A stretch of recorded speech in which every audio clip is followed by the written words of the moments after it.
Market లో invest చేసి మీ డబ్బులు డబుల్ చేసుకోవాలనుకుంటున్నారా? సుందరరామిరెడ్డి గారి లైవ్ సెమినార్ కి అటెండ్ అవ్వండి.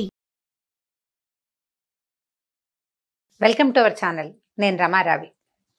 బీ పాజిటివ్ అనే మొకటం మీద బోలెడన్ని మాటలు చెప్పుకున్నామండి.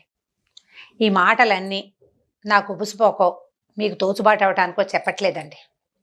ఈ చెప్పేవన్నీ ఎవరి జీవితాన్ని వాళ్ళు దిద్దుకోవటానికి, ఆ ప్రయత్నంలో నేను కూడా ఉన్నా. నేను కూడా నన్ను నేను సరి చేసుకోవడానికి, మనని మనం మార్చుకోవడానికి మంచి మాటలు వింటూ ఉండాలి, మాట్లాడుతూ ఉండాలి, చెప్పుకుంటూ ఉండాలి.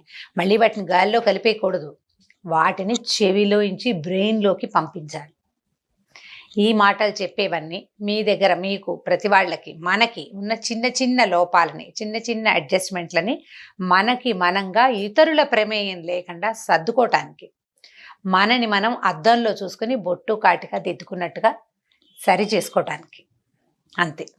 అయితే మామూలుగా జనరల్గా మనకి కొన్ని మాటలు మనం మాట్లాడుతుంటాం. సారీ నోయ్ అని, ప్లీజ్ ఓయ్, థ్యాంక్ యూ, ఇలా మాట్లాడుతూ ఉంటాం. వీటిల్లో కీ సెంటెన్సెస్ కొన్ని ఉన్నాయండి, 5. ఈ 5తోటి మహావాక్యాలు అనమాట ఇవి, ఈ 5ను. మొదటిది ప్లీజ్ ఇవ్వవా అంటాం. ప్లీజ్ అనలేవు నువ్వు. ప్లీజ్ ఇవ్వవా అని అడిగేటానికి దయచేసి ఇవ్వండి అలా అనలేకపోతాం.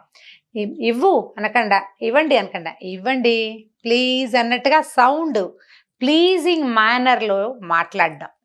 మీరు డైరెక్ట్గా ప్లీజ్ అని వాడగలిగితే 1, లేదా ప్లీజింగ్గా మాట్లాడగలిగితే 2. ఈ 2 పద్ధతుల్లో మీరు ప్రజల మనసు చూరగొంటారు.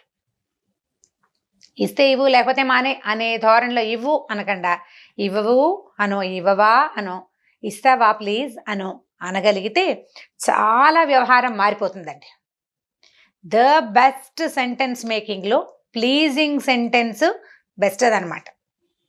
దానంత గొప్పది ఇంకొకటి లేదు. రెండోది థ్యాంక్ యూ. మనకు తెలిసింది, అందరికీ థ్యాంక్స్ చెప్పటం. దాంతోపాటు భార్యలకి భర్తలకి కూడా థ్యాంక్స్ చెప్పటం. ఈ థ్యాంక్స్ అంటే డైరెక్ట్గా థ్యాంక్ యూ అని అదేదో దీనిలాగా ఏమంటారంటే ఫార్మాలిటీ లాగా చేయటం కాదండి. నువ్వు వచ్చావు కాబట్టి ఇవాళ నా పని అయింది. ఏదో వేళకు నువ్వు ఉన్నావు కాబట్టి కాస్త కాఫీ కల్పించావు. నువ్వు ఉన్నావు కాబట్టి నాకు ఈ పని అయింది, నీ వల్లే నాకు ఇది కుదిరింది అని అనటం. డైరెక్ట్గా థ్యాంక్ యూ అని చెప్పలేకపోయినా, లేదా చెబితే ఏదో కృతజ్ఞంగా ఉంటుంది అని అనిపించినా కూడా కృతజ్ఞతాపూర్వకమైన వాక్యాలని వాడటం అలవర్చుకోవాలి ప్రతి వాళ్ళును. మేము మా ఫ్రెండ్స్ ఒక ఫ్యామిలీతో కలిసి ఒక చిన్న క్షేత్రం వెళ్ళామండి. వాళ్ళ అమ్మగారు కూడా వచ్చారు. మేము మరీ చాలా క్లోజ్ ఫ్రెండ్స్ అని కాదు, కానీ ఒక మనసు ఇచ్చి పుచ్చుకున్న స్నేహితులమే. చిన్నతనపు స్నేహం కాదు, బాగా పెద్దయ్యాక ఈ మధ్యకాలపు స్నేహమే. ఆవిడ చాలా ప్రేమగా, రమా మీ అమ్మగడుపు చక్కగా నీ వల్ల ఈ దర్శనం చేశామమ్మా అంటే, ఆ రోజు నుంచి ఈ రోజు దాకా ఆ సెంటెన్స్ పోలేదండి నా మనసులో నుంచి. 3-4 నెలల క్రితం మీ అమ్మగడుపు చల్లగా నువ్వు చూపించావు అన్నమాట ఎంత గుండె నిండిపోయే వాక్యమో అది. అలాంటి మాటలు, థ్యాంక్స్ గివింగ్ వర్డ్స్ కాదు, కృతజ్ఞతాపూర్వకమైన ప్రీతిపూర్వకమైన మాటల్ని ప్రాక్టీస్ చేయండి. అది లోపల నుంచి రావాలి. మీకు నచ్చుతుంది, థ్యాంక్స్ చెప్తే బాగోదు అనిపిస్తుంది ఒక్కొక్కసారి, మరీ ఫార్మాలిటీగా ఉంటుంది. అలా కాకుండా ఇలా అనడానికి ట్రై చేయండి. 3వదండి, నువ్వంటే ఇందుకే నాకు ఇష్టం అని చెప్పటం. ఐ లైక్ యూ అని ఇంగ్లీష్లో అంటే అనంగానే అది ఏమిటో వేరే వేరే నానార్థాలు గోచరిస్తూ ఉంటాయి అందులోంచి. ఐ లైక్ యూ అని అనద్దు, ఐ లైక్ యూవే ఆ సెంటెన్సు, కాకపోతే అట్లా అనద్దు. అనకుండా చక్కగా చేస్తావు, అందుకే నువ్వు నాకు భలే నచ్చుతావు అనటం. అది ఆడవాళ్ళని, మగవాళ్ళని, పెద్దవాళ్ళని, చిన్నవాళ్ళని, పని వాళ్ళని కూడా మన వాళ్ళని చేస్తుందండి. నీ ఈ పని తీరే నా మనసు దోచుకుంది అని ఇలా సినిమాటిక్గా చెప్పకుండా నువ్వు చక్కగా చేస్తావు, అందుకే నువ్వంటే నాకు చాలా ప్రీతి, నువ్వంటే ఎంతో అభిమానం నాకు, నువ్వెప్పుడు నేను తలుచుకుంటాను, మంచి కాఫీ కలుపుతావని, నువ్వు చక్కగా ఇట్లా పిల్లల్ని బాగా చూసుకుంటావని నేను ఎప్పుడు నేను గుర్తు చేసుకుంటాను అని, నువ్వంటే నాకు ఇష్టము అనే విషయాన్ని ఇతరులకి తెలియజేయటం. ఇది చాలా ప్రధానంగా అండి భార్యాభర్తలు ఒకళ్ళకొకళ్ళు చెప్పుకోవాలి. పిల్లలు తల్లిదండ్రులతోటి చెప్పాలి. అమ్మా నాన్నలు ఎలాగో వాళ్ళు చెప్పక్కర్ల, వాళ్ళు చేసే పనులు అలాగే ఉంటాయి కాబట్టి అందరూ చెప్పాల్సిందే. ప్రతి వాళ్ళు మన పని వాళ్ళతోటి, మన కాలీగ్స్ తోటి, మన సబార్డినేట్స్ తోటి ఎప్పుడు ఈ రకమైన మంగ ఇలాంటి మాటలు గనక మాట్లాడితే నీ ఈ పద్ధతి నాకు నచ్చుతుంది అని తెలియచేస్తే వాళ్ళు మన వాళ్ళు అవుతారు. ఆఖరి 2 సెంటెన్సులు బ్రహ్మాండంగా ఉంటాయండి. నువ్వే కరెక్ట్ అంటావు, లాస్ట్ బట్ 1 అనమాట. నువ్వు రైటు, నేను అలా అనుకున్నాను కానీ నువ్వే కరెక్ట్, నువ్వు వాళ్ళు చెప్పిందే నిజమైంది అని అనటం. నువ్వు చెప్పిన మాట నిజమైంది అని ఎవరికైనా గనక చెప్తే వాళ్ళకి ఏనుగెక్కినట్టు ఉంటుంది. అప్పుడప్పుడు నువ్వే కరెక్ట్ అని మన ఎవరైనా అంటే మనకు కూడా ఏనుగెక్కినట్టే ఉంటుంది. జ్ఞాపకం చేసుకోండి కదా, గుర్తు చేసుకుంటే మనకు తెలుస్తుంది. నువ్వు చెప్పావు నా పని అయింది, లేదా నువ్వు చేసావు నా పని అయింది అంటే మనకి ఏనుగు ఎక్కినంత సంబరంగా ఉంటుంది వాళ్ళు మనని మెచ్చుకున్నారని.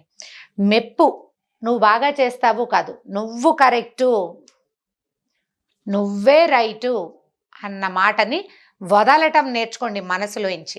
మనకి వాళ్ళే కరెక్ట్ అని తెలిసినా ఒప్పుకోవు, మన బుద్ధే లాంటిది, మానవ సహజం. అవతల వాళ్ళని ఒప్పేసుకుంటే వాళ్ళు మన నెత్తెక్కిపోతారనిపిస్తుంది.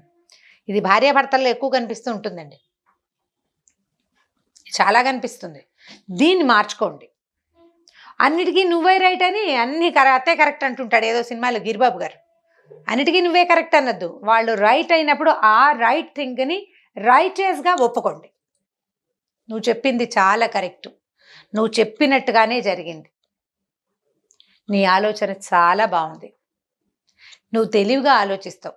ఆ మధ్య చెప్పిన 2-3 ఐడియాల్లో కూడా నీవు 1-2 ఐడియాలు చాలా నచ్చినాయి, నాకు చాలా బాగున్నాయి. అట్లా చెప్పగలగటం, ఇది కూడా పిల్లలతో, పెద్దవాళ్ళతో, అత్తగారులతో, కోడళ్లతో, అప్పుడప్పుడు అల్లుళ్ళతోటి కూడా లేండి. ఇది కాకుండా సబార్డినేట్స్ తోటి, మన కింద పనిచేసే వాళ్ళతోటి కనుక ఈ వాక్యాలు మాట్లాడితే వాళ్ళు మన వాళ్ళు ఎంత తొందరగా అయిపోతారో చూడండి. ట్రై చేయటమే. చివరిదండి, అడ్మిట్ చేసుకోవటం. నాదే పొరపాటు. మిగిలిన పై 4 కంటే అత్యంత కష్టసాధ్యమైన కథ ఇది, చాలా కష్టం. నాది తప్పు, నేను పొరపాటు చేశాను అని ఒప్పుకోవటం. జీవితంలో కొన్నిసార్లైనా ఈ అడ్మిట్ చేసుకోవటం అనేది చాలా మంచి సంగతి అండి, చాలా ఉపయోగపడుతుంది. ప్రతిసారి నాదే తప్పు అనద్దు, ప్రతిసారి మీదే తప్పుగా చేయొద్దు. అసలు జాగ్రత్తగా ఉండండి.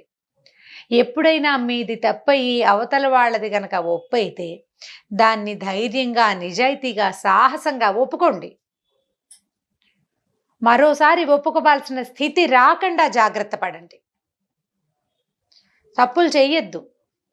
నాదే పొరపాటును రోజు సాయంకాలం అవ్వగానే తాగేసి వచ్చి పొరపాటు చేశాను అని మర్నాడు పొద్దున్న సారీ చెప్పడం కాదు, అది కాదండి. ఇది నాదే తప్పు అని జీవితంలో ఒక 2-3 సార్లే, మొత్తం జీవితంలో అంతకంటే ఒప్పుకోకూడదు. అసలు ఒప్పుకునే పరిస్థితి తెచ్చుకోకూడదు మీరు. ఆ పరిస్థితి తేకుండా ఆడైనా మగైనా జాగ్రత్త పడాలండి. దానివల్ల మీ వ్యక్తిత్వం గట్టిపడుతుంది, వ్యక్తిత్వానికి స్థిరత్వం వస్తుంది. ఇలా అడ్మిట్ చేయటము, తలదించుకోవటము ఇతరుల ముందు ఎంత అవమానకరమైన సంగతో, ఆ అవమానాన్ని నేను మళ్ళీ పొందను అని గట్టిగా నిశ్చయించుకోండి. కానీ అది చేయవలసి వస్తే మాత్రం నిర్ద్వంద్వంగా చేసేయండి, చాలా తేలిగ్గా ఉంటుంది. మళ్ళీ మాత్రం చేయబోకండి, జాగ్రత్త పడండి. ఈ 5 కీ పాయింట్స్ ప్రతి వాళ్ళకి ఉపయోగపడతాయండి. చాలా సందర్భాల్లో మనం థ్యాంక్స్ చెప్పటము, ప్లీజ్ అంటము, నువ్వు భలే బాగా చేస్తావంటము, నువ్వు కరెక్ట్ అంటము సాధారణంగా జరిగిపోతూనే ఉంటాయి. తప్పు అడ్మిట్ చేసుకోవడం తక్కువ సార్లు జరుగుతుంది. అది మాత్రం మళ్ళీ రానివ్వకుండా ఈ 5 మహావాక్యాలని, మహావాక్య విధానాలని మనసులో పెట్టుకోండి. వీటితోటి పాజిటివ్గా జీవితంలో ముందుకెళ్ళటానికి ప్రయత్నం చేయండి. ఈ వీడియో కనుక మీకు నచ్చినట్లయితే లైక్ చేయండి, షేర్ చేయండి. మరిన్ని వీడియోస్ కోసం మా ఛానల్ని సబ్స్క్రైబ్ చేసుకోండి.